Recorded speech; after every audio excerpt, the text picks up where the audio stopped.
আমি আয়েশার হুজুরায় ঘুমাই, হঠাৎ রাতের ঘুমের মধ্যে কানে আওয়াজ আসতেছে, কে জানো মসজিদের মধ্যে কাঁদতেছে। কান্নার আওয়াজ, আমার ঘুম ভেঙে গেল। আমি আস্তে করে সজাগ হইয়া এবার বিছানা থেকে বের হইয়া আমি বাইরে আইসা তাকাইয়া দেখি আমার ঘুমটা ভেঙ্গে দিল এমন কোন বান্দা গভীর রাতে কান্না করে। আমি মসজিদের মধ্যে নজর করে দেখি ওই মসজিদে আমার সাহাবী আবু বকর দাঁড়ায় দাঁড়ায় নামাজ পড়ে আর কান্না করে। আমি রহমতের নবী দাঁড়াই রইলাম। নামাজ শেষ, আমি আবু বকরকে সালাম দিলাম, ও আবু বকর, এই গভীর রাতে আপনি নামাজে দাঁড়ায় এত জোরে জোরে কেন কান্না করলেন?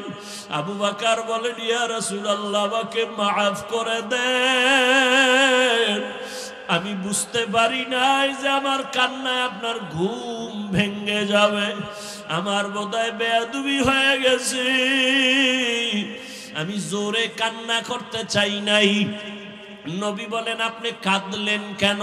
আবু বকর বলেন, ইয়া রাসূলুল্লাহ, নামাজের ভিতরে আল্লাহর কোরআনের তেলাওয়াত যখন শুরু করলাম, ওরে হাসরের ময়দানের ধ্যান খেয়াল আমার অন্তরে চলে আসছে।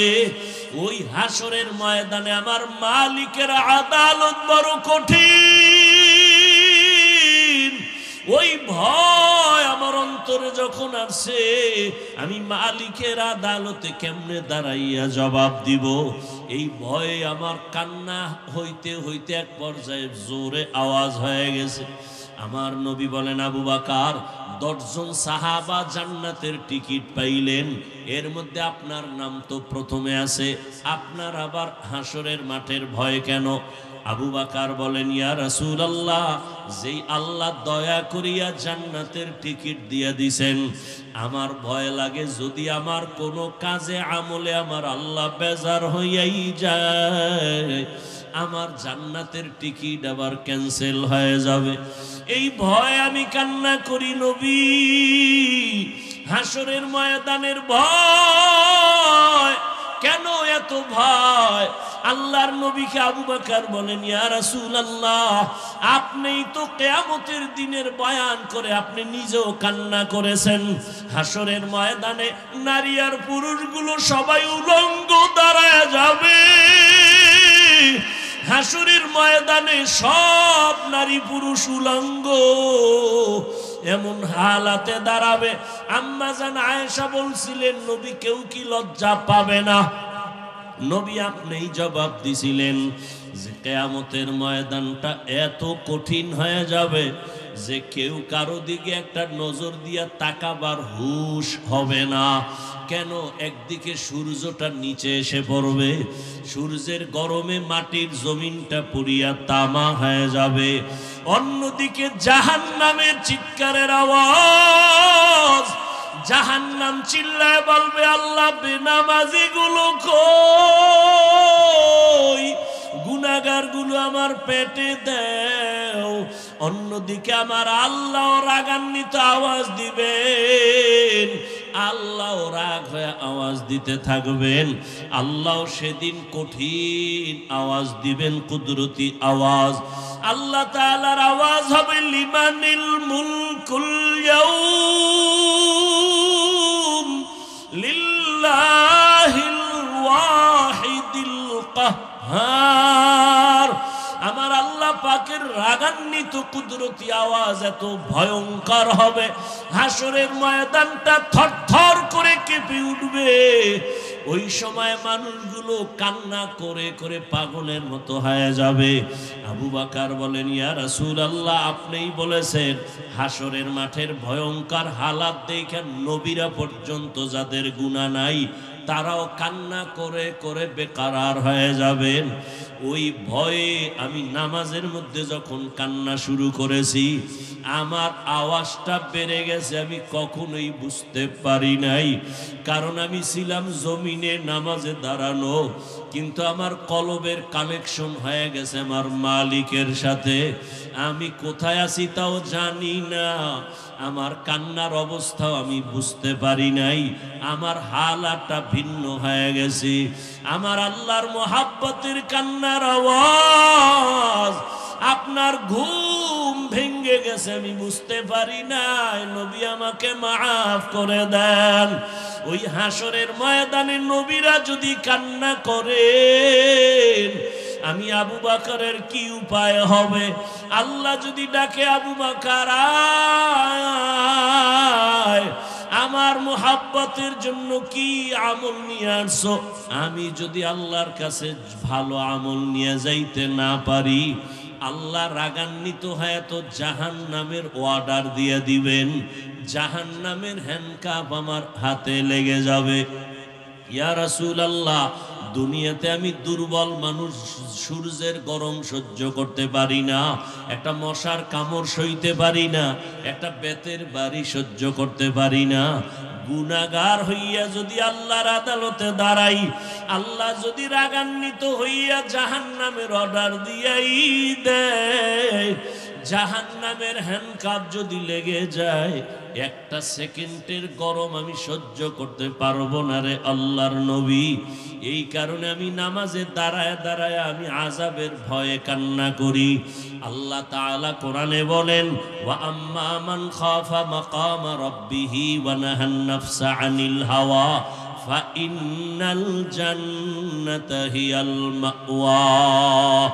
আল্লাহর আদালতে দাঁড়াইয়া হিসাব দেওয়ার ভয়। আল্লাহর যে কোনো বান্দা বান্দি দুনিয়াতেই গুনাহ থেকে নিজেকে বাঁচাইয়া চলবে, আল্লাহ ওয়াদা করেন আমি তাকে বিনা হিসাবে জান্নাতের মেহমান বানায় দিব। হারকে দারাত খৌফে হকদার দিল মাদাম জন্নাতুল মাওয়া দেহত উরা মাকাম জুজবা হক চি জে মখাদ ইনসুজা ফজলে উআ মস্তে দর জুমলা জাহা। ও রসুলপুরের ময়দানের আল্লাহর প্রিয় গোলাম, 3 দিনের বাগান মনে হয় কালকে এমন সময় আর এই বাগান মিলবে না। ওরে আমার মালিকের সাথে এখনো যদি সম্পর্ক দুর্বলতা থাকে, এই গভীর রাতে উঠি আমার মালিকের ডাক দিও। আমার মালিকের সম্পর্ক অন্তরে জমা করিয়া আল্লাহর মোহাব্বত নিয়ে বাড়ির দরজায় ফিরিয়া যাইও। নিজে গুনাহ নিয়েই ময়দানে ঢুকছো, আল্লাহর কাছে 2 ফোঁটা চোখের পানি ছেড়ে ডাক দিও আর বলিও, হে মালিক, গুনাহ নিয়েই ময়দানে ঢুকছি, গুনাহ নিয়ে বাড়ি যেতে চাই না রে আল্লাহ। গুনাহ মুক্ত হইয়া তওবা করিয়া তোমার ওলি হইয়া কবরে যেতে চাই। আল্লাহর কাছে 2 ফোঁটা চোখের পানি যদি না আসে, ডানে বামে বহু আল্লাহর প্রিয় গোলাম বসে আছে চোখের কোঠায় পানি। ওরে ওদের উপর আমার মালিকের কুদরতের মুহাব্বতের নজর। ওরে কান্নাওয়ালার কাছে হাতটা বাড়াইয়া দোয়া নিও। কান্নাওয়ালার দোয়া খালি ফেরত যাবে না। আল্লাহর ওলি দোয়া করবেন, আগামীকাল আখিরি মুনাজাত। আল্লাহর মোহাব্বত নিয়ে আল্লাহর আশিকিন জাকিরিন বান্দা, এদের নজর নিয়া যদি দিলটা নরম করিয়া চোখের পানি ছেড়ে দিতে পারো, আল্লাহ পাক রহমতের দরজা খুলে দিবেন। এ মাসের 19, 20, 21 ফেব্রুয়ারি চরমনায়ের মাহফিল। আল্লাহ পাক হেদায়েতের জন্য কবুল করেন, আমিন। আল্লাহওয়ালাদের জায়গাগুলো যাবেন, সুযোগ পেলেই যাবেন, নিজের ফায়দার জন্য, উপকারের জন্য। লাভ ছাড়া ক্ষতি নেই, কোনো ক্ষতি নেই, লাভ আর লাভ। গেলেই লাভ, জমিনে কদম দিলেই লাভ। কেন চরমনাই গেলে মানুষ এত পরিবর্তন হয় কেন? উজানি গেলে পরিবর্তন হয় কেন? এখানে আসলে পরিবর্তন হয় কেন?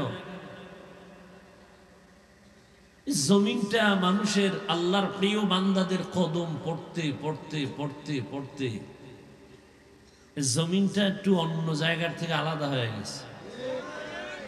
কত আশেকদের এখানে চোখের পানি। এজন্য যাবেন, সুযোগ পেলেই যাবেন। আহলে হক সবাই আমাদের, আমরা তাদের। উজানি সুযোগ পেলে যাবেন, গেলে নিজের লাভ।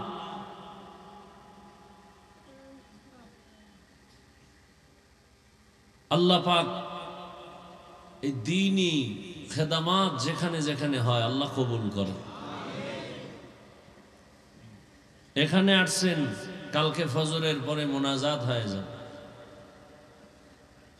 বর্তমান হযরত তিনিও বললেন চরমনাই যাবেন 19, 20, 21 ফেব্রুয়ারি। আমিও যাব, আপনারাও যাবেন ইনশাআল্লাহ। নিয়ত করা যায় না? নিয়ত করলেই সওয়াব। আল্লাহ কবুল করে। আল্লাহ আমাকে তৌফিক দিলে আমিও সুযোগ পেলেই এখানে আসবো ইনশাআল্লাহ। আমার ফায়দার জন্য আমি আসবো। মানে আমার কি ফায়দা সেটা আমি বুঝি, আপনাকে কি বুঝাবো? যে বগুড়ার দই খায় না তারে কেমনে বুঝাই ওই দই বড় মজা?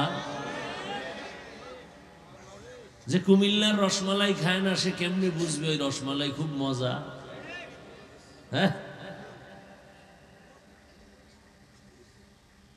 একজনে আল্লাহ আল্লাহ বলতে বলতে বেকারার হয়ে যায়, আর একজনকে এরম করে কেন? তুমি কি বুঝবা? আশেকারা মিল্লত মজহব জুদাস, আশেকারা মিল্লত মজহব খুদাস, ইশকে আশর লস্তে কোচু বরফরুক, হরচে জুজ মাশুকে বাকি জুমলা সুক। এই যে আমি ফার্সি কবিতা বললাম, এই কবিতার বাংলাগুলো বানায়া বানায়া রসুলপুরি সাহেব বলতেন যে ইশকের আগুন কলবে লাগায় আর সব কিছু জ্বালায় দেয়। হৃদয় থেকে বলতেন, এই জন্য মানুষের কলিজায় গিয়া ধাক্কা মারত। বয়ান তো সবাই করে, সব বয়ানে তো কান্না আসে না। বিষয় কি?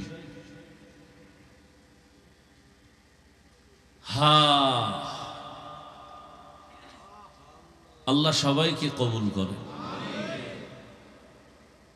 তো আমি আপনাদের দোয়া নিতে আসছি। আমি বড় গুনাহগার, কিন্তু ময়দানে বহু আল্লাহর বান্দা। আমি চেয়ারে বসছি, কি হয়েছে? এটা বড় কিছু না। মাটির মধ্যে যারা বসছে এখানে বহু মকবুল গোলাম বসে আছেন। 1 মিনিটে একটা ঘটনা শুনাই, খেয়াল করে শুনুন। চট্টগ্রামের একটি জেলার নাম, থানার নাম পটিয়া। আল্লাহর দয়া মেহেরবানিতে পটিয়া বিশাল বড় নামি দামি মাদ্রাসা। ওখানে আমি বার্ষিক মাহফিলে যাই। ওই জামিয়ার বাণী যিনি প্রতিষ্ঠাতা মুফতি আজিজুল হক রহমতুল্লাহ আলাইহি, জগৎ বিখ্যাত একজন ওলিয়ে কামেল ছিলেন। কেমন ওলিয়ে কামেল? স্টেজে বয়ানের শুরুতে নাহমাদুহু বলা মাত্র মাঠের হাল ভিন্ন হয়ে যেত। তিনি এক কোন প্রোগ্রাম মাহফিলে সভাপতি বসে আছেন, পাশে একজন বক্তা বয়ান করতেছেন।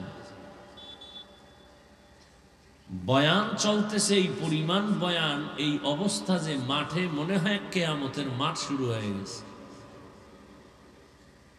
মুফতি শাহ হুজুর রহমতুল্লাহ আলাইহি বক্তার বয়ান বন্ধ করে বললেন, এই বক্তা সাহেব থামেন তো, বয়ান বন্ধ করে মাইক নিজের হাতে নিয়ে নিলেন, নিয়ে বললেন, এই মাঠের শ্রোতারা, আমি আজিজুল হক তাসাউফের লাইনে, রুহানিয়াতের লাইনে যা পেয়েছি মুরব্বীদের থেকে, যেটাকে বলে খেলাফত, আমি এই বক্তাকে সে খেলাফত দিলাম।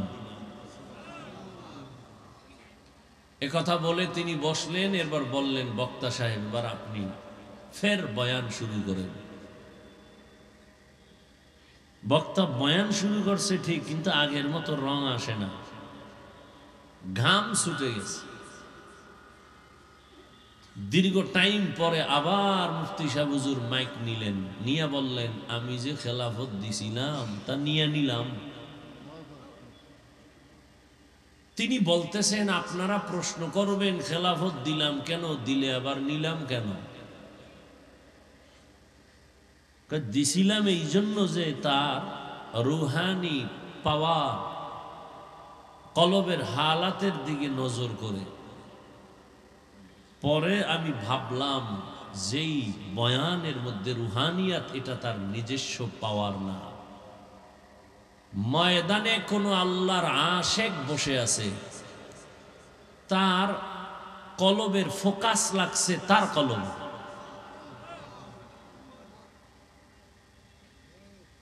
অতএব তার এটা নিজের পাওয়ার না, ময়দানের আল্লাহর ওলির পাওয়ার পড়ছে, বাস এই কলব চমকায় গেছে। আমার মনে আছে, বেয়াদবি ক্ষমা চাই, ছোটবেলা আমাদের দেশে টকি দেখতাম, টকি। এটা এখন অনেক নামও জানে না, নাই তো, শেষ হয়ে গেছে। টকি মানে আমাদের খালের পার বাড়ি কুয়াকাটায়, 100 হাত দূরে একটা স্টানের মধ্যে সাদা কাপড় লাগাইতো, আর এখানে একটা মেশিন বসাইতো। মেশিন বসাইয়া এখান থেকে লাইট মারতো ওই সাদা কাপড়ের উপরে, আর ওই কাপড়ের মধ্যে ছবি দেখাইতো দেশ কেমনে স্বাধীন হয়েছে। সবাই তাকায় আছে কাপড়ের দিকে, বুঝতো না ওখানে মানুষ কথা বলতেছে, লাফাইতেছে, স্লোগান দিতেছে স্বাধীন বইলা। বাতি যখন নিবাইছে গিয়া দেখলাম ওখানে কি, এটা শুধু কাপড়, সাদা কাপড়। তাহলে এখানে মানুষ কই যে লাফাইলো, এরা কই? এখানে কিছু নাই, সব কারবার এখান থেকে ফোকাস ওখানে গেছে। এখান থেকে ফোকাস ওই কাপড়ে লেগেছে। আল্লাহ পাকের কুদরতের ফোকাস লেগেছে রহমতের নবীর উপরে। রহমতের নবীর ফোকাস লেগে গেছে ওমরের কলিজায়। লাগামাত্র সে ওমর তরবারি নিয়ে নবীকে জবাই করতে এসে কালেমাওয়ালা হয়ে গেছে। ইয়া আইয়ুহাল্লাযীনা আমানুত্তাকুল্লাহা ওয়া কুনু মা'আস সাদিকিন। আল্লাহ তাআলা বলেন, হে মুমিন, আমি আল্লাহকে ভয় করো, তাকওয়া অর্জন করো, এবং আমার জমিনে কিছু আমার প্রিয় বান্দা আছে, তাদের বন্ধু হয়ে থাকো। রহমতের নবী বলেন, মান তাওয়াযআ লিল্লাহ রাফাআহুল্লাহ। যেই ব্যক্তি নিজেকে বিনয়ী হইয়া ছোট বানায় চলবে, তার মর্যাদা আল্লাহ আরো বাড়ায় দিবেন, উঁচু করবেন। যেই মানুষটা নিজেকে ছোট বানায় চলবে, আল্লাহ তার মর্যাদা অনেক উঁচু বানায় দিবেন। मिटा दो अपना हस्ती को अगर कुछ मर्तबा चाहो, के दाना खाक में मिलकर गुले गुलजार होता है। নিজেকে যদি বড় বানাতে চাও হে মুমিন,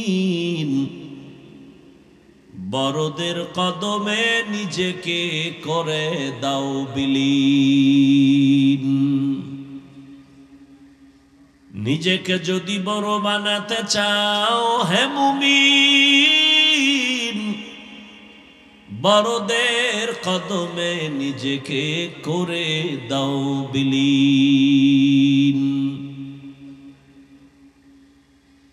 দুনিয়ার লাইনে বান্দা যে বড় হয়েছে, বড়দের নজর না লাগা পর্যন্ত কোনো ছোট বড় হতে পারে নাই। বড় ডাক্তার লেখাপড়া করে হয় নাই, বড় এক ডাক্তারের নজর পাইয়া হয়ে গেছে। দামি ইঞ্জিনিয়ার লেখাপড়া করে দামি হতে পারে নাই, একজন দামি ইঞ্জিনিয়ারের নজর লাগছে তো দামি হয়ে গেছে। সহজ কথা, পেশ নাই। দামি একজন রাজমিস্ত্রি,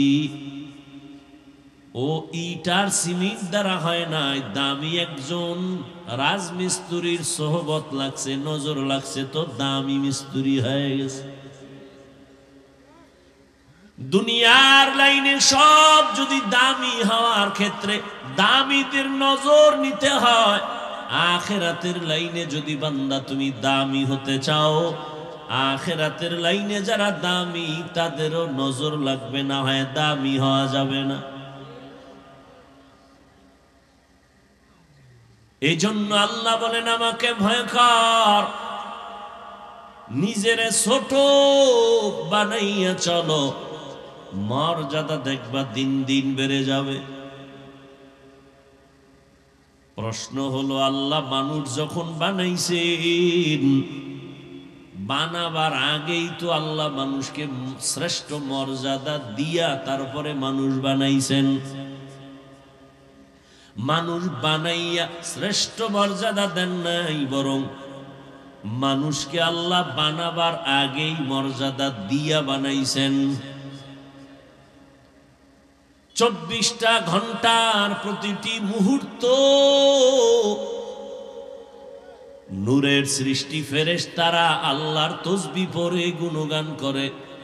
1 সেকেন্ডের জন্য গুনাহ করবে দূরের কথা, গুনাহ চিনেই না। এরপরেও নূরের তৈরি ফেরেশতারা দামি না।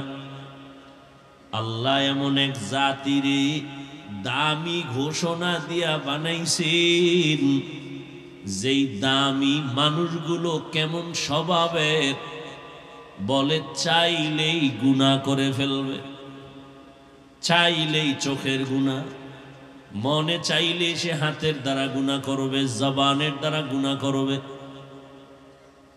এমন মানুষটারে কেন আল্লাহ সর্বোৎকৃষ্ট সম্মান দিয়েছেন? কারণ হলো ফেরেশতারা গুনাহ চিনেই না, করবে দূরের কথা। আর মানুষ এমন এক জাতি, ওরা গুনার মজা কেমন তাও বুঝে, গুনাহ করার পরে সাজা কেমন তাও বুঝে। কোন মানুষ যদি গুনাহের সাজার ভয় অন্তরে জমা করে গুনাহটা ছেড়ে দেয়, সাজার ভয় গুনার মজা বাদ দিয়ে দেয়, আল্লাহ বলেন তখন ওই মানুষের মর্যাদা নূরের তৈরি ফেরেশতার থেকেও বেশি। ওয়ালাকাদ কাররামনা বানি আদম ওয়া হামালনাহুম ফিল বাররি ওয়াল বাহরি ওয়া রাযাকনাহুম মিনাত তাইয়্যিবাত ওয়া ফাদ্দালনাহুম আলা কাসীরিন মিম্মান খালাকনা তাফদীলা। বনি আদম বড় দামি, গুনাহ করার মজাও বুঝে, সাজাও বুঝে। ফেরেশতারা একটাও বুঝে না। পশুরা গুনার মজা বুঝে, সাজা বুঝে না, এজন্য পশু দামি না। মানুষ কেন দামি? সে গুনার মজাও বুঝে, সাজাও বুঝে। সাজার ভয়ে যদি গুনার মজা ছেড়ে দেয়, আল্লাহ তার মর্যাদা ফেরেশতার উপরে দিবেন সমান না। আবার কেউ যদি গুনার মজা বুঝিয়া সাজাকে তোয়াক্কা না করে গুনাহ করে ফেলে, আল্লাহ তাও বলেন ওটা আর মানুষ থাকবে না, ওটা পশুর থেকেও খারাপ হয়ে যাবে। ওয়ালাকাদ যারানা লিজাহান্নামা কাসীরাম মিনাল জিন্নি লাহুম কুলুবুন লা ইয়াফকাহুনা বিহা ওয়া লাহুম আ'য়ুনুন লা ইউবসিরুনা বিহা ওয়া লাহুম আযানুন লা ইয়াসমাউনা বিহা উলাইকা কাল আনআমি বাল হুম আদাল উলাইকা হুমুল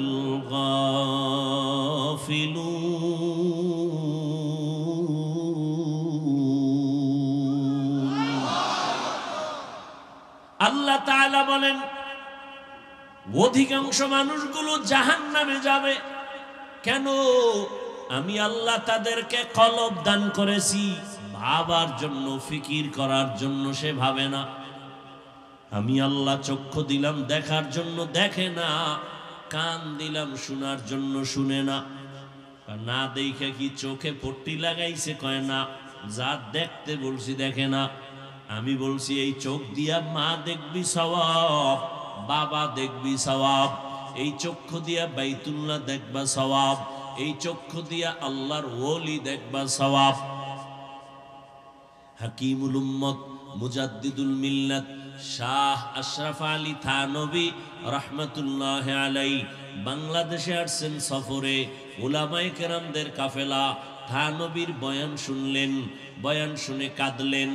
এক পর্যায়ে কাছে গিয়া প্রশ্ন করলেন, হযরত একটু প্রশ্ন হলো, হাদিসে পাকে নবী বলেছেন সন্তান যখন মা বাবার দিকে মোহাব্বতের নজরে তাকায় হজের সওয়াব পায়, বাইতুল্লাহর জিয়ারতের সওয়াব পায়।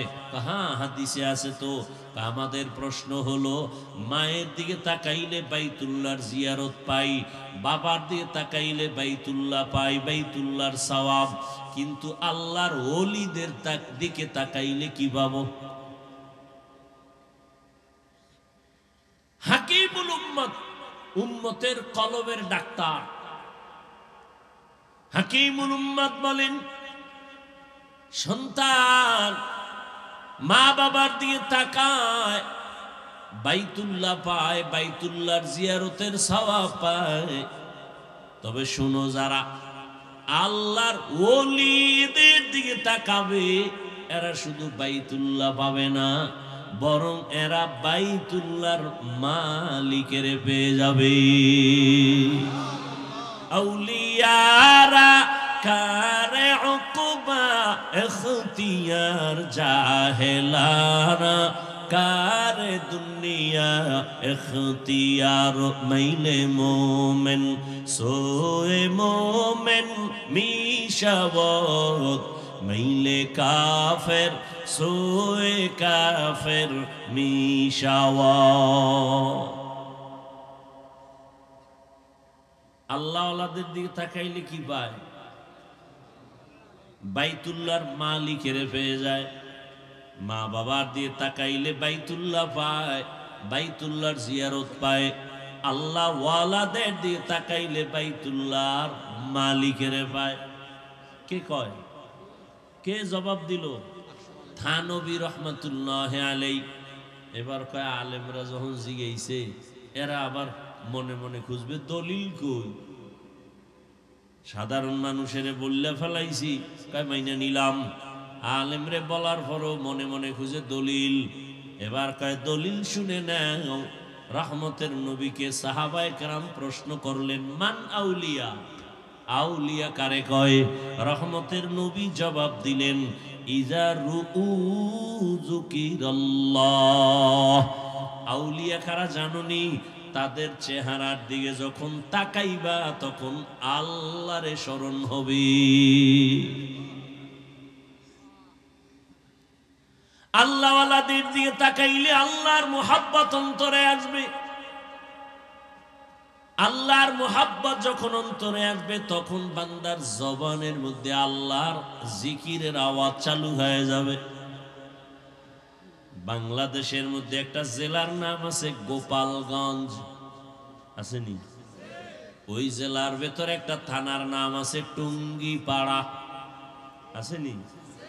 ওই টুঙ্গিপাড়ার মধ্যে একজন ওলিয়ে কামেল, জগৎ বিখ্যাত ওলি শামসুল হক ফরিদপুরি রহমতুল্লাহ আলাই। নাম শুনছেন না? সবাই তাকে সদর সাহেব বলতেছেন, মুজাহিদে আজম। এত বড় একজন ওলি কামেল, একদিকে তিনি পাকিস্তান পিরিয়ডে কলকাতা আলিয়া থেকে ইংলিশের উপরে অনার্স করা, আবার ওদিকে ঢাকার লালবাগ মাদ্রাসা, বড়কাটারা মাদ্রাসা, ফরিদাবাদ মাদ্রাসা তার হাতের ছোঁয়া লাগানো হওয়া। এই শামসুল হক ফরিদপুরি রহমাতুল্লাহ আলাইহি এত বড় একজন আল্লাহর প্রিয় গোলাম, তিনি এক বয়ান লেখছেন কিতাবের মধ্যে। বয়ান লিখতে গিয়া কোরআনের একটা আয়াত নিয়েছেন, ইয়া আইয়ুহাল্লাযীনা আমানু যকুরুল্লাহা যিকরান কাসীরা। আল্লাহ বলেন, ও দুনিয়ার মুমিনেরা, আমি শামসুল হক তরজমা করতেছি, আল্লাহ যেন কেমন বলতেছেন, এ আমার পাগলেরা। আল্লাহ কয় মুমিনেরা, আমি শামসুল হক বলি, আল্লাহ এর মধ্য দিয়ে বুঝাইতেছেন, হায় আমার পাগলেরা। আরে যারা একটু জিকির করে, আল্লাহ বিল্লাহ করে, এরে তো সবাই পাগলই করে। কি কয়? যে কয় হেও পাগল, যারে কয় হেও পাগল। ফরিদপুরি শামসুল হক রহমাতুল্লাহ আলাইহি বলেন, পৃথিবীতে প্রত্যেকটা মানুষই পাগল। এমন একটা মানুষ নাই যে পাগল না, সব পাগল। কেমন পাগল? কেউ টাকার পাগল, কেউ ক্ষমতার পাগল, কেউ নারীর পাগল, কেউ গাড়ির পাগল, কেউ সম্মানের পাগল, কেউ ক্ষমতার পাগল, কেউ সৌন্দর্যের পাগল। আর একদল মানুষ, এরা টাকার পাগল না, বাড়ির পাগল না, গাড়ির পাগল না, ক্ষমতার পাগল না।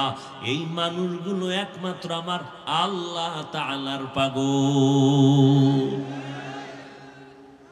পাগলের কাম পাগলামি। পাগলের কাম কি?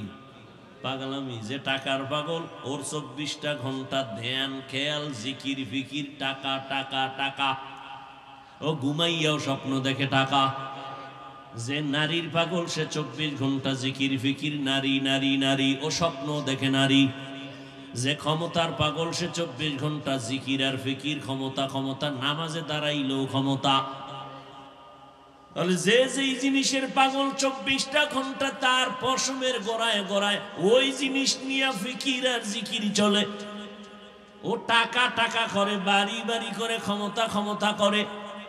আর যেই মানুষ আমার আল্লাহর আশিক, ওই বান্দা 24টা ঘন্টাই ওর জবানে, ওর অন্তরে, ওর ধ্যানে, ওর খেয়ালে জিকির আর ফিকির, আল্লাহ আল্লাহ আল্লাহ। ওর অন্তরের মধ্যে শুধুই আওয়াজ। ও খাইতে গেল তালাশ করে আমার আল্লাহ কার দেয়া নিয়ামত আমি খাইতেছি। ও একটা গাছের দিয়ে তাকায় ধ্যান করে আমার আল্লাহর মখলুক। ওর অন্তরের মধ্যে শুধু আল্লাহর জিকির আর ফিকির চলে। এই জন্য রহমতের নবী বলছেন, আল্লাহওয়ালা তো ওই ব্যক্তি যার দিকে নজর দিলে আমার আল্লাহর কথা স্মরণ হবে।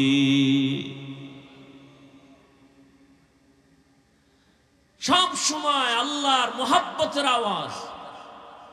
যে টাকার পাগলে টাকা টাকা করে, এতে কোনো দোষ নাই। যে আল্লাহর পাগল, সে আল্লাহ আল্লাহ করলেই দোষ। আল্লাহ আল্লাহ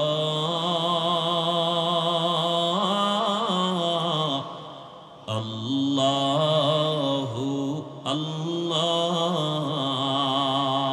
ইয়া ইলাহি मुझसे मुझको दूर कर, ताके देखो मुझ में तुझको एक नजर। या इलाही तू मेरा माबूद है, या इलाही तू मेरा माशूक है। এই থানবীকে এগ্রিকালচারের এক অফিসার জিগা, এই হুজুর আপনারা কি কাম কইরা খান? তো থানবী তো পৃথিবীর শ্রেষ্ঠ বুদ্ধি লয়ে চলে। আপনি কি কাম করে খান? আমি তো এগ্রিকালচারের অফিসার। আপনার কাম কি?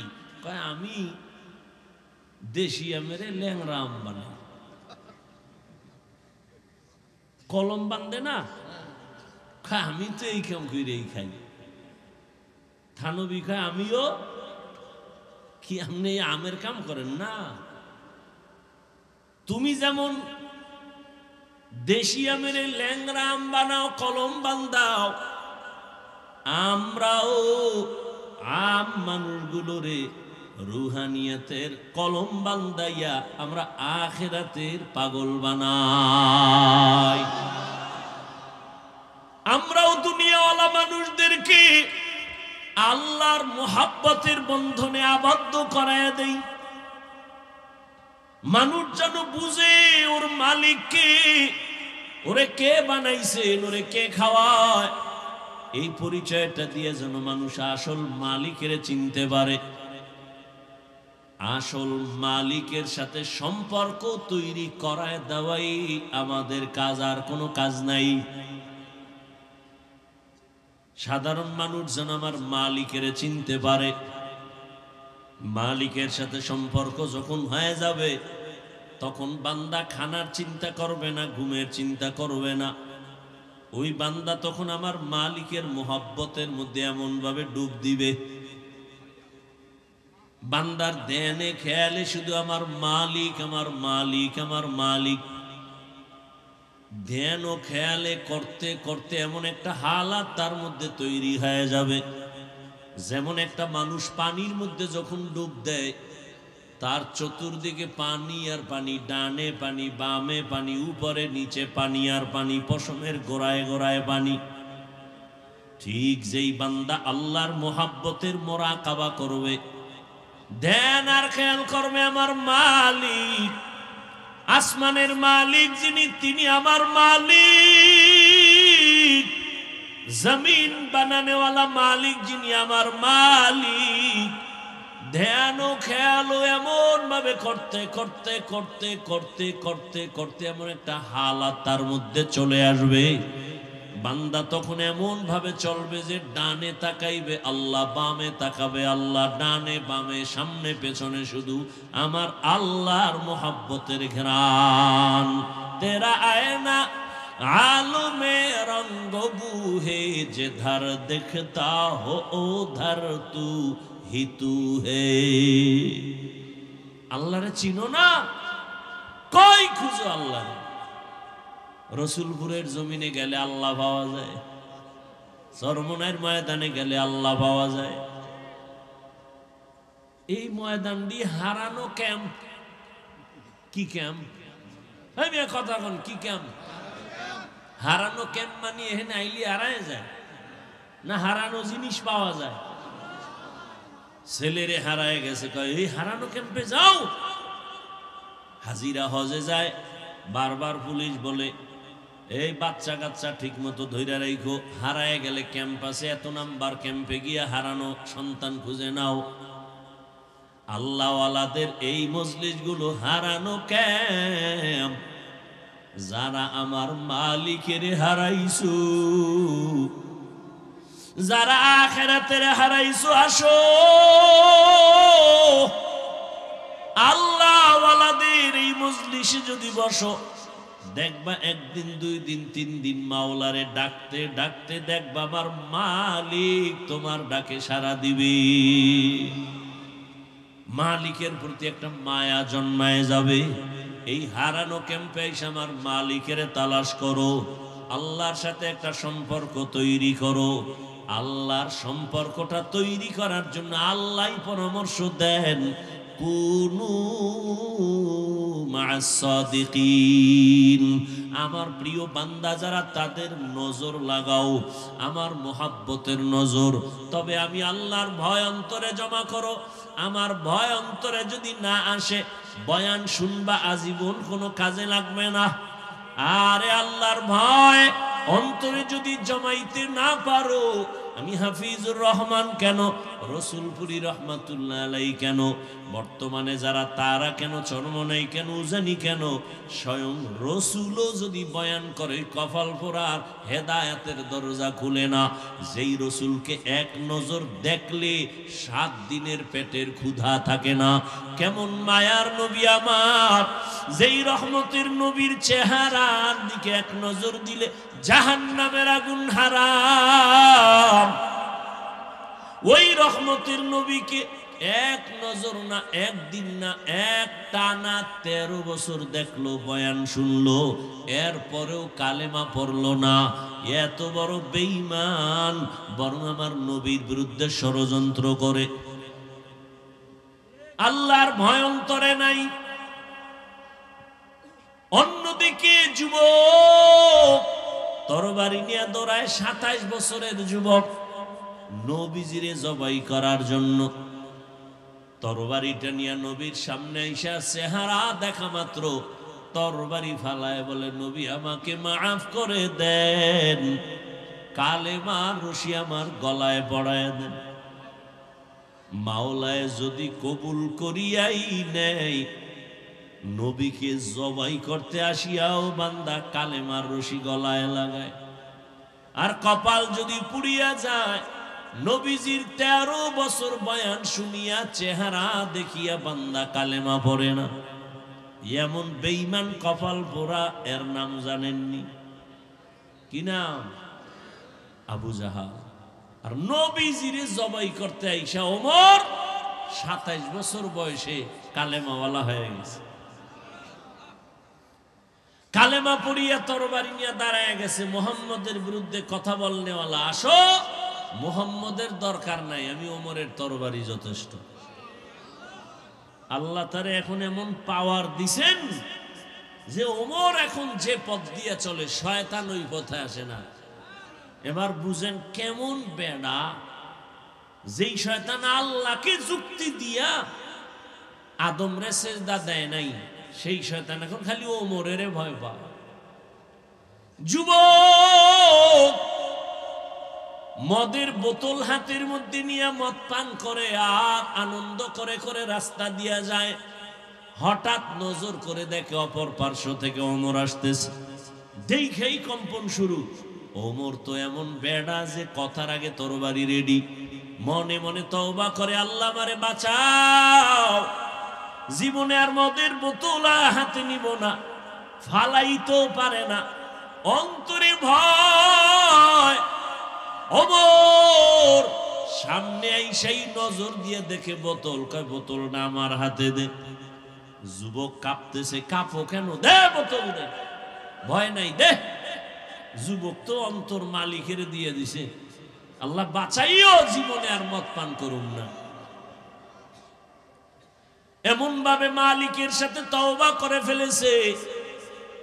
ওমর বোতলটা হাতের মধ্যে নিয়েছেন, বোতলটা নিয়ে তাকায় দেখে পুরা বোতলে 1 ফোঁটা মদ নাই, পুরা বোতলটাই সাদা দুধে ভরা। এর নাম আল্লাহর ভয়। হরকে দারত খৌফে হকদার দিল মদম, জন্নতুল মাওয়া দেহদ রাম কাম, জুজবা হকচি জে মখাজ ইনসুজা, ফজলে উ আমস্তে দর জুমলা জাহা। আল্লাহর ভয় মানে আল্লাহর আযাবের ভয়। যতদিন পর্যন্ত অন্তরে আসবে না ততদিন পর্যন্ত কোনো বয়ান জীবনে বাস্তবায়ন কাজে লাগাইতে কেউ পারবে না। আর আল্লাহর এই ভয়ের নাম তাকওয়া। এই ভয়টা অর্জন করা লাগে, মায়ের গর্ভ থেকে কেউ নিয়ে আসে না। এই তাকওয়া কেমন করে তুমি অর্জন করবা? একমাত্র ঠিকানা আল্লাহর প্রিয় বান্দাদের নেক নজর। তাদের নজরে পাওয়ার আছে। আল্লাহওয়ালাদের নেক নজর লাগাও, তাদের নজরের মধ্যে পাওয়ার। একটা বেনামাজি বেআমলওয়ালা গাঞ্জা খায়, বিড়ি টানে, ওর নজরে পাওয়ার আছে, আছে না? একটা দুধের বাচ্চার দিয়ে তাকাইছে, বদ নজর লাগাইছে, তো বাচ্চা অসুস্থ, খানা দানা চাইরা দিছে, কোনো ঔষধেও ভালো হয় না। মুরব্বীরা কয়ের বদ নজর লাগছে পানি ভরালা হুজুরের থেকে। হয়নি এরকম? একটা গাঞ্জাখোর বেনামাজির নজরে যদি পাওয়ার থাকে, জাকিরিন জিকির করনেওয়ালা, তাহাজ্জুদ পড়নেওয়ালা, কোরআন পড়নেওয়ালার নজরে কেন পাওয়ার হবে না? জগৎ বিখ্যাত একজন চিকিৎসা বিজ্ঞানী, নাম হলো বু আলী সিনা, হলো জগৎ বিখ্যাত চিকিৎসা বিজ্ঞানী। তিনি একদিন কোথাও যাচ্ছেন, তো হঠাৎ এক জায়গায় ঢুকলেন, এক বাড়িতে ঢুকে দেখে এক পাগড়িওয়ালা বুজুর্গ একটা বিছানায় শুয়ে রয়েছে। একটা মানুষ, যুবক, এরে তেল ভরা পানি ভরা দেয়, যারে যার ফুক দেয়। এত বড় চিকিৎসা বিজ্ঞানী, ডজন ডজন ডাক্তার জন্ম দেনেওয়ালা, হে দেহে খালি ফুয়ায় তেল ভরা। তো কয়, এই মেয়ে আপনি কি করেন, এডি কি হবে এগুলো দিয়ে? তো বুজুর্গ তো খুব খাঁটি বুজুর্গ, চুপচাপ বয়ে রয়েছে। আল্লাহওয়ালারা কথা কয় না, যেটা কয় কলিজা ছিদ্র হয়ে যায়। চুপ করে বসে রয়েছে। ফট করে অনেকক্ষণ এই ধাক্কাইতে, আপনি কি করেন, কি হবে? পরে হুজুরে কয়, কি বললেন আপনি? কয় যে ঝাড় ফুঁক দিলে কি হবে? তো হুজুরে এমন এক জবাব দিছে যে তুমি গাধা, বুঝবা না। এত বড় চিকিৎসা বিজ্ঞানী যখন গাধা কইছে, ওর মাথা গরম হয়ে গেছে। এইবার হুজুরের আরো গালি। হুজুর হয়ে কেমনে এই কথা বললেন? এত বড় সাহস, চরিত্র আপনার এমন কেন? হুজুর যে ওইটা কইয়া হে হই আবার এই কামে লেগে গেছে। ও কি কয়, ওদিকে আর কান নেই। আবার দীর্ঘ টাইম পরে কয়, ভাই আপনি কি কইতেছেন? আবার কি কইতেছেন মানে? আপনি আমাকে গালি দিলেন কেন? কই আমি আপনার মারছি না, শরীরে হাত দিছি না। আপনি চেতলেন কেন? আপনার গায়ে হাত দিলাম না, শরীরে হাত দিলাম না, কে আপনি বলছেন কি? আমার মুখে আমি বলছি, আপনার সমস্যা কি? তুমি বলছো, তোমার সে কথা তোমার কলিজা ছিদ্র হয়ে গেছে। আল্লাহর ওলি ডাক দিয়ে কয়, রে আহমক, আমার জবানের একটা কথায় যদি তোর কলিজাটা ছিদ্র হয়ে যায়, আর আমি বান্দা আল্লাহর কোরআন পড়ে পড়ে যদি ওই বান্দারে ফু দেই, কেন ওর শরীরের মধ্যে অ্যাকশন হবে না? সোহবতে সা লেহ তোরা সা লেহ কুনাত, সোহবতে তো লে তোরা তো লে কুনাত। আল্লাহওয়ালাদের নজরের মধ্যে পাওয়ার, কথার মধ্যে পাওয়ার। আল্লাহ এদেরকে দান করেন কেন? বলে তাকওয়ার কারণে। এই পাওয়ারের নাম কোরআনের ভাষায় ফুরকান, এই পাওয়ারের নাম হাদিসের ভাষায় হলো ফেরাসাত। আল্লাহ তাআলা বলেন, ইয়া আইয়ুহাল্লাযীনা আমানু ইন তাত্তাকুল্লাহা ইয়াজআল লাকুম ফুরকানা। যারা তাকওয়ার উপরে মুজাহাদা করবে, আমি আল্লাহ তাদেরকে ফুরকান নামের পাওয়ার দান করব। মা মা'নাল ফুরকান? ফুরকান মানে কি? বলে হুয়া নূরুম মিন ইলাহি, আল্লাহর পক্ষ থেকে দেওয়া একটা নূরের আলো, নূরের একটা ফোকাস। আল্লাহ ওয়ালাদের যখন এটা আল্লাহ দান করেন, তখন তার পাওয়ার বেড়ে যায়। পাওয়ার বাড়ার কারণে তখন বান্দা এখানে বৈশা গোটা দুনিয়া চোখের সামনে দেখতে পায়। এই পাওয়ারকে হাদিসে বলে ফেরাসাত। ক্বালা রাসূলুল্লাহ সাল্লাল্লাহু আলাইহি ওয়া আলিহি ওয়াসাল্লাম, ইত্তাকু ফিরাসাতাল মুমিন ফাইন্নাহু ইয়ানজুরু বিনুরিল্লাহ। আল্লাহ কয়, ও দুনিয়ার নবীজি বলেন, দুনিয়ার উম্মতেরা, আল্লাহর প্রিয় বান্দাদের ফেরাসাতের বিষয়ে তোমরা সতর্ক অবলম্বন হও, কারণ ফেরাসাতের পাওয়ারওয়ালারা চোখ দিয়ে দেখে না, নূরের আলো দিয়ে তারা অনেক কিছু দেখেন। ওমরে ফারুক রাদিয়াল্লাহু তাআলা আনহু খুতবা পড়তেছেন, মাঝখানে হঠাৎ করে একটা অন্য আওয়াজ দিলেন জোরে, ইয়া সারিয়াতাল জাবাল, ইয়া সারিয়াতাল জাবাল, ইয়া সারিয়াতাল জাবাল। এই সারিয়া, পাহাড় পাহাড় পাহাড়। ওমরের আওয়াজটা যেখানে দিছে, এখান থেকে সারিয়া কোথায়? বলে 2000 কিলোমিটার দূরে ইরানে যুদ্ধ করে। কত দূর? 2000 কিলোমিটার। সারিয়াকে জিজ্ঞাসা করা হলো, সারিয়া, ওমরের আওয়াজটা শুনছুনি? বলে কাছে বৈশা বললে যেমন শোনা যায় এমনই শুনেছি। এটা কি সবাই পাবে? এই পাওয়ার আল্লাহ তাদেরকে দেন যারা আল্লাহর প্রিয় বান্দা, তাকওয়ার উপরে মুজাহাদা করে। এই জন্য আল্লাহ ওয়ালাদের নজর লাগলেই কলবে পাওয়ার বেড়ে যায়। আল্লাহ ওয়ালাদেরকে আল্লাহ দান করেন এই পাওয়ার। কোনো বেনামাজিকে আল্লাহ দিবেন না, সুদখোরকে দিবেন না, ঘুষখোরকে দিবেন না, বেপরদাওয়ালাকে দিবেন না, আল্লাহ তাকওয়াওয়ালাকে দিবেন।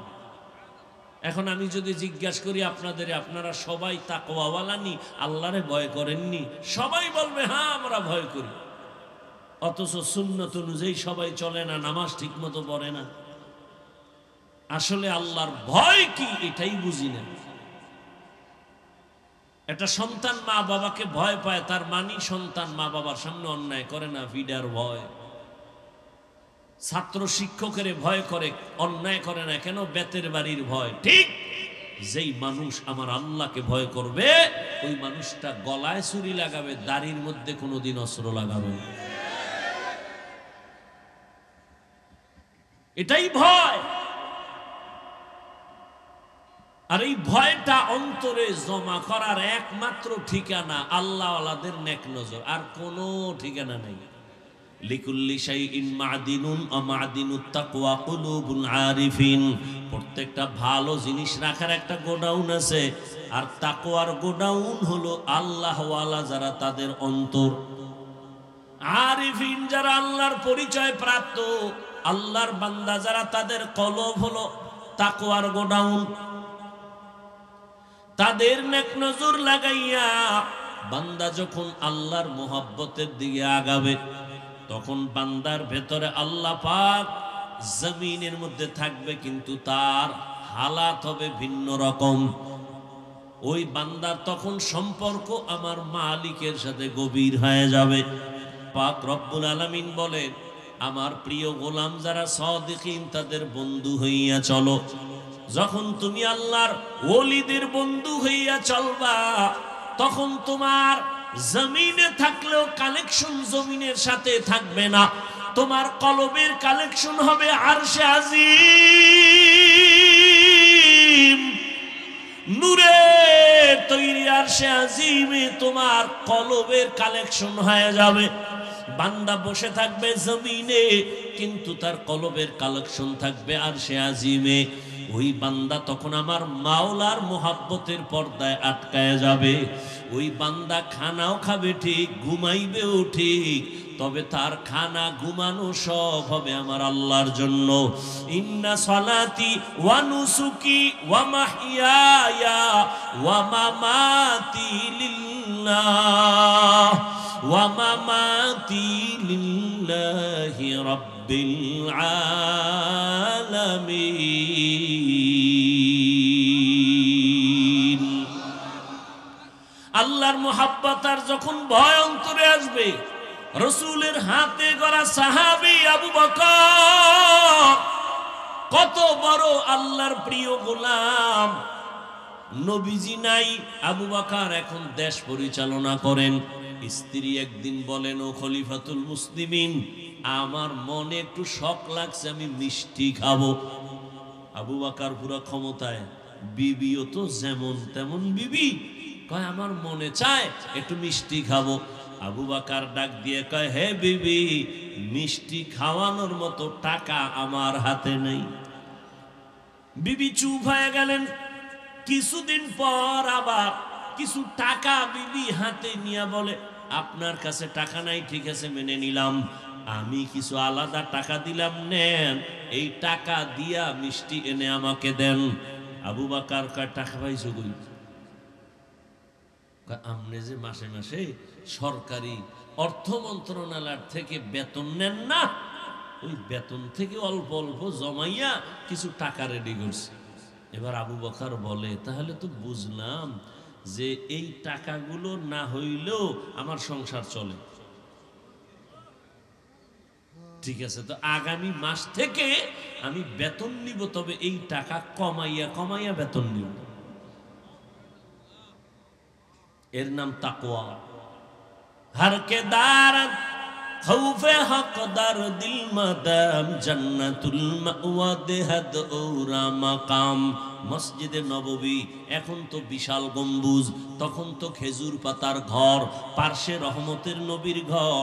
আম্মাজান আয়েশা রাদিয়াল্লাহু আনহা, সেই ঘরের মধ্যে রহমতের নবী বলেন, আমি এশার নামাজ পড়ে কারো সাথে গল্প করি না, কথা বলি না, আমার অভ্যাস, আমি এশা পড়িয়াই ঘুমাইয়া যাই। আবার আমি গভীর ঘুমে যাওয়া এক জিনিস, তবে আমি যতই ঘুমাই আমার চোখ বন্ধ থাকে, আমার অন্তর কখনো ঘুমায় না। আমি আয়েশার হুজুরায় ঘুমাই, হঠাৎ রাতের ঘুমের মধ্যে কানে আওয়াজ আসতেছে, কে জানো মসজিদের মধ্যে কাঁদতেছে, কান্নার আওয়াজ, আমার ঘুম ভেঙে গেল।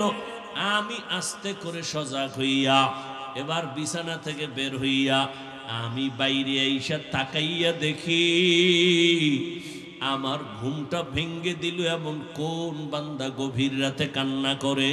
আমি মসজিদের মধ্যে নজর করে দেখি, ওই মসজিদে আমার সাহাবী আবু বকর দাঁড়ায়া দাঁড়ায় নামাজ পড়ে আর কান্না করে। আমি রহমতের নবী দাঁড়াই রইলাম। নামাজ শেষ, আমি আবু বকরকে সালাম দিলাম, ও আবু বকর, এই গভীর রাতে আপনি নামাজে দাঁড়ায় এত জোরে জোরে কেন কান্না করলেন? আবু বকর বলেন, ইয়া রাসূলুল্লাহ, আমাকে মাফ করে দেন, আমি বুঝতে পারি নাই যে আমার কান্নায় আপনার ঘুম ভেঙে যাবে, আমার বোধহয় বেয়াদবি হয়ে গেছে, আমি জোরে কান্না করতে চাই নাই। নবী বলেন, আপনি কাঁদলেন কেন? আবু বকর বলেন, ইয়া রাসূলুল্লাহ, নামাজের ভিতরে আল্লাহর কোরআনের তেলাওয়াত যখন শুরু করলাম, ওরে হাসরের ময়দানের ধ্যান খেয়াল আমার অন্তরে চলে আসছে। ওই হাসরের ময়দানে আমার মালিকের আদালত বড় কঠিন, ওই ভয় আমার অন্তরে যখন আসছে, আমি মালিকের আদালতে কেমনে দাঁড়াইয়া জবাব দিব, এই ভয়ে আমার কান্না হইতে হইতে এক পর্যায়ে জোরে আওয়াজ হয়ে গেছে। আমার নবী বলেন, আবু বকর, 10 জন সাহাবা জান্নাতের টিকিট পাইলেন, এর মধ্যে আপনার নাম তো প্রথমে আছে, আপনার আবার হাসরের মাঠের ভয় কেন?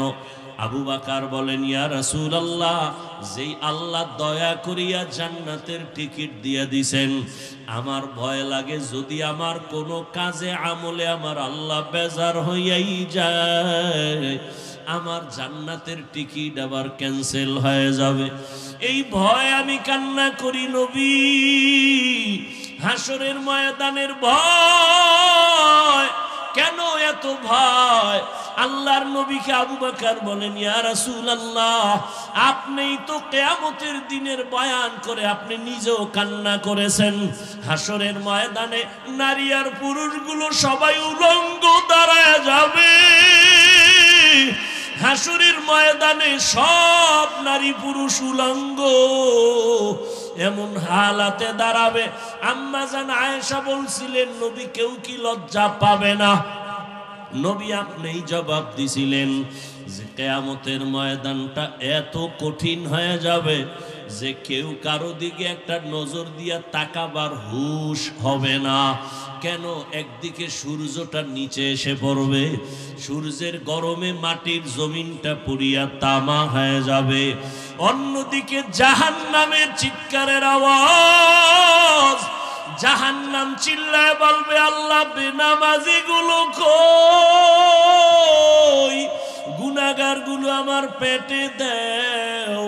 অন্যদিকে আমার আল্লাহ রাগান্বিত আওয়াজ দিবেন, আল্লাহ রাগ হয়ে আওয়াজ দিতে থাকবেন। আল্লাহ সেদিন কঠিন আওয়াজ দিবেন, কুদরতি আওয়াজ। আল্লাহ তাআলার আওয়াজ হবে, লিমানিল মুলকুল ইয়াউম লিল্লাহিল ওয়াহিদিল কাহ্হার। আমার আল্লাহ পাকের রাগান্বিত কুদরতি আওয়াজ এত ভয়ঙ্কর হবে, হাসরের ময়দানটা থরথর করে কেঁপে উঠবে। ওই সময় মানুষগুলো কান্না করে করে পাগলের মতো হয়ে যাবে। আবু বকর বলেন, ইয়া রাসূলুল্লাহ, আপনিই বলেছেন হাসরের মাঠের ভয়ঙ্কর হালাত দেখে নবীরা পর্যন্ত যাদের গুনাহ নাই তারাও কান্না করে করে বেকারার হয়ে যাবেন। ওই ভয়ে আমি নামাজের মধ্যে যখন কান্না শুরু করেছি, আমার আওয়াজটা বেড়ে গেছে, আমি কখনোই বুঝতে পারি নাই। কারণ আমি ছিলাম জমিনে নামাজে দাঁড়ানো, কিন্তু আমার কলবের কানেকশন হয়ে গেছে আমার মালিকের সাথে। আমি কোথায় আছি তাও জানি না, আমার কান্নার অবস্থাও আমি বুঝতে পারি নাই, আমার হালাতটা ভিন্ন হয়ে গেছে। আমার আল্লাহর মোহাব্বতের কান্নার আওয়াজ, আপনার ঘুম ভেঙে গেছে, আমি বুঝতে পারি নাই। নবী আমাকে মাফ করে দেন। ওই হাসরের ময়দানে নবীরা যদি কান্না করেন, আমি আবু বকরের কি উপায় হবে? আল্লাহ যদি ডাকে, আবু বকর আয়, আমার মোহাব্বতের জন্য কি আমল নিয়ে আসছো? আমি যদি আল্লাহর কাছে ভালো আমল নিয়ে যাইতে না পারি, আল্লাহ রাগান্বিত হয়ে তো জাহান্নামের অর্ডার দিয়ে দিবেন, জাহান্নামের হ্যান্ডকাপ আমার হাতে লেগে যাবে। ইয়া রাসূলুল্লাহ, দুনিয়াতে আমি দুর্বল মানুষ, সূর্যের গরম সহ্য করতে পারি না, একটা মশার কামড় সইতে পারি না, একটা বেতের বাড়ি সহ্য করতে পারি না। গুনাহগার হইয়া যদি আল্লাহর আদালতে দাঁড়াই, আল্লাহ যদি রাগান্বিত হইয়া জাহান্নামের অর্ডার দিয়াই দেয়, জাহান্নামের হ্যান্ডকাপ যদি লেগে যায়, একটা সেকেন্ডের গরম আমি সহ্য করতে পারবো না রে আল্লাহর নবী। এই কারণে আমি নামাজে দাঁড়ায় দাঁড়ায় আমি আযাবের ভয়ে কান্না করি। আল্লাহ তাআলা কোরআনে বলেন, ওয়া আম্মা মান খাফা মাকাম রাব্বিহি ওয়া নাহান নাফসা আনিল হাওয়া ফা ইন্নাল জান্নাতা হিয়াল মাওয়া। আল্লাহর আদালতে দাঁড়াইয়া হিসাব দেওয়ার ভয়। আল্লাহর যে কোনো বান্দা বান্দি দুনিয়াতেই গুনাহ থেকে নিজেকে বাঁচাইয়া চলবে, আল্লাহ ওয়াদা করেন আমি তাকে বিনা হিসাবে জান্নাতের মেহমান বানায় দিব। হারকে দারাত খৌফে হকদার দিল মাদাম জন্নাতুল মাওয়া দেহত উরা মাকাম जुज़्बा हक़ ची ज़े मख़ाद इंसुजा फज़ले उआ मस्ते दर जुमला जहा। ओ रसूलपुरेर मयदानेर आल्लाहर प्रिय गोलाम, 3 দিনের বাগান মনে হয় কালকে এমন সময় আর এই বাগান মিলবে না। ওরে আমার মালিকের সাথে এখনো যদি সম্পর্ক দুর্বলতা থাকে, এই গভীর রাতে উঠি আমার মালিকের ডাক দিও। আমার মালিকের সম্পর্ক অন্তরে জমা করিয়া আল্লাহর মোহাব্বত নিয়ে বাড়ির দরজায় ফিরিয়া যাইও। নিজে গুনাহ নিয়ে এই ময়দানে ঢুকছো, আল্লাহর কাছে 2 ফোঁটা চোখের পানি ছেড়ে ডাক দিও আর বলিও, হে মালিক, গুনাহ নিয়ে এই ময়দানে ঢুকছি, গুনাহ নিয়ে বাড়ি যেতে চাই না রে আল্লাহ। গুনাহ মুক্ত হইয়া তওবা করিয়া তোমার ওলি হইয়া কবরে যেতে চাই। আল্লাহর কাছে 2 ফোঁটা চোখের পানি যদি না আসে, ডানে বামে বহু আল্লাহর প্রিয় গোলাম বসে আছে চোখের কোঠায় পানি, ওরে ওদের উপর আমার মালিকের কুদরতের মুহাব্বতের নজর। ওরে কান্নাওয়ালার কাছে হাতটা বাড়াইয়া দোয়া নিও, কান্নাওয়ালার দোয়া খালি ফেরত যাবে না। আল্লাহর ওলি দোয়া করবেন, আগামীকাল আখিরি মুনাজাত, আল্লাহর মোহাব্বত নিয়ে আল্লাহর আশিকিন জাকিরিন বান্দা এদের নজর নিয়া যদি দিলটা নরম করিয়া চোখের পানি ছেড়ে দিতে পারো, আল্লাহ পাক রহমতের দরজা খুলে দিবেন। এখনো সময় আছে, ওই আল্লাহওয়ালাদের মোহাব্বত অন্তরে জমা করিয়া আল্লাহর কাছে পেছনের গুনাহ থেকে তওবা করিয়া জাহান্নামের আযাবের ভয় অন্তরে জমা করিয়া গুনাহ থেকে বাঁচিয়া তওবা করো। ও আমার কলিজার যুবক, জীবনে তো কম দাড়ি কাটলা না, নামাজ কম সারলা না, বেপরদায় কম চললা না, আর কত দাড়ি কাটবা, নামাজ সারবা, বেপরদায় চলবা। আমার মালিকের ধরা থেকে তো পালানো যাবে না রে যুবক। আল্লাহর কাছে তওবা করিও। জীবনে যত অপরাধ করেছো মনে মনে আল্লাহকে বলিও, হে আল্লাহ, জীবনে আর নামাজ ছাড়বো না, দাড়ি কাটবো না, বেপরদায় চলবো না। মা বাবার দোয়া নিয়া, শিক্ষকের দোয়া নিয়া, উলামায়ে আহলে হক তাদের নেক নজর, তোমার ওলিদের দোয়া নিয়া নবীর তরিকায় চলবো। এমন তওবা যদি করার মতো করতে পারো, জীবনের গুনাহ মুহূর্তে আল্লাহ মাফ করে তওবা কবুল করবেন। যাদের অন্তর তৈরি আছে তওবা করার জন্য, মুনাফিকি যাদের অন্তরে নাই, আল্লাহর মুহাব্বত নিয়ে তওবার নিয়তে দুটো হাত আল্লাহকে দেখায় দেই। আয় আল্লাহ, হাতগুলো কবুল করে নেন, তওবা কবুল করে নেন, তওবার উপরে মজবুত হইয়া চলার তৌফিক দান করেন, আমিন। আল্লাহ আমাদের সবাইকে কবুল করেন, খাঁটি তওবাওয়ালা বানায় দেন। আগামীকাল আখিরি মোনাজাত যেন আমরা আপনারা সবাই দিয়া তওবা করে যেতে পারেন, আল্লাহ তৌফিক দান করেন, আমিন। যে কথাগুলো বললাম এ কথা আমাকে আপনাদের সকলকে আমল করার তৌফিক দান করেন। ভুল ত্রুটি আল্লাহ ক্ষমা করে দেন। সুবহানাল্লাহি ওয়া বিহামদিহি, সুবহানাকাল্লাহুম্মা ওয়া বিহামদিকা, আশহাদু আল্লা ইলাহা ইল্লা